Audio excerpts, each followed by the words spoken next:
In groceries market, like people in Indonesia used to kind of like buy everything online, right? In the supermarkets, in the wet market and stuff like that. So when we first wanted to kind of like, try to enter the market, we decided to enter to this customer segment that are easier to convert from buying offline to buying online. So when we think about it, and then we identified that probably the easiest market to convert from buying offline to online was the premium market, because they have access to smartphone back home. They are, they're tech savvy. They're used to kind of like buying other stuff online. So we thought, okay, we'll start with this market and see how it goes, from there. And it turns out like, the response was quite good. And then we started to kind of like also get many exposures from these customer segments, because they're really social media savvy.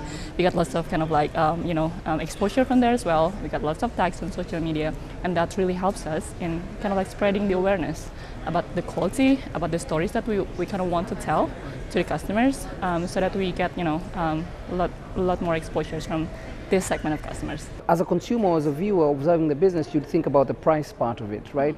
But there's a lot that goes also into the technical. So we need to know what changed within the business even as you transitioned into the rest. Okay, mostly it was like in the supplier networks, because when we tap into the new segments of customers, of course we have to have new offerings for them that fits with their needs, like what they're looking for, what kind of like value that they look for from a produce. So we build also around our supplier networks, our farmers around the kind of offering that we want to provide for the new segments of the customers. And then the second one about the logistics, basically about the logistics operations. It's kind of similar. It's not so many changes that we need to kind of like tweak into that.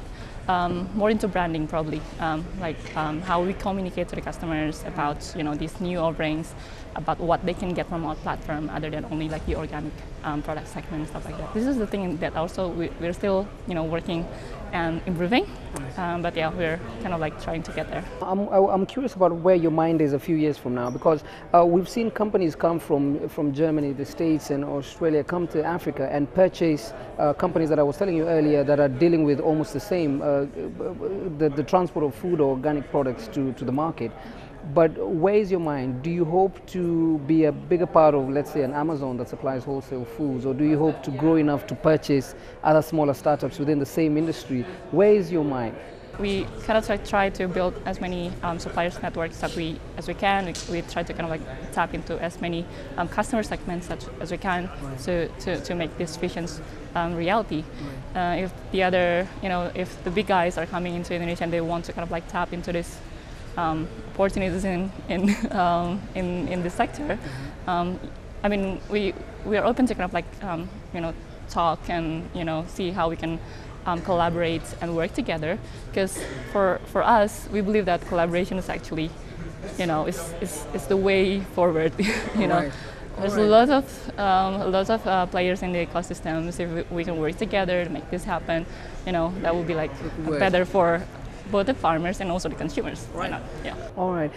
The focus as well was mentioned well within the range of SMEs and women, women-based, at least a women-based ecosystem. Yeah. Why this particular market? So because in groceries markets, lots of like Indonesian who do the groceries are women actually. So like 90% of our customers are women, and in our business as well, in our operations, in our warehouse, we also employ lots of women. Like in fact, probably 70 to 80% of our employees are women, right, including us, the co-founders, me and Amanda. And also in the warehouse, we also do employ the daily worker who do the picking and packing daily on our warehouse. They are also women. They are also like housewives or moms who lives nearby of our warehouse, who wants to get extra cash for their family, so they work for our warehouse. So we cannot want to, provide more of this kind of jobs to the other woman who wants to get extra cash by working in this kind of sector and by involved in this kind of business. So let me just pry your mind about other things that are happening across the world, right? So we have Amazon, and I know you're watching about what Amazon is doing in regards to wholesale foods. How curious are you about what the business could develop into? Because I mean, you've developed the logistics, the platform, the network, and you could easily transfer that knowledge to another industry. So are you curious about what it will develop into? Is that something you're playing around with? Yeah, I mean, the technology around it is something that we're really curious about because, we want to be a tech-supported company as well. Everything in the value chain, in the agriculture, will be much more efficient, much more effective if we can kind of like somehow insert technology to make it more, efficient. Yes, seamless. So that's the thing that we kind of look into as well.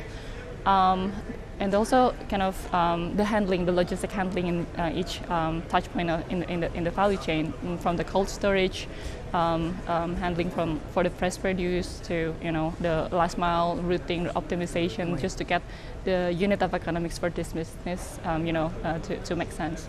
So yeah. Perfect. Last question. So you focus on, so you already have the organic foods and then you supply to the market, but about before the food comes to you, there's been the concern about in most of emerging markets there's a lot of post-harvest losses. So is there any advisory role that you have for the segment that is before the food?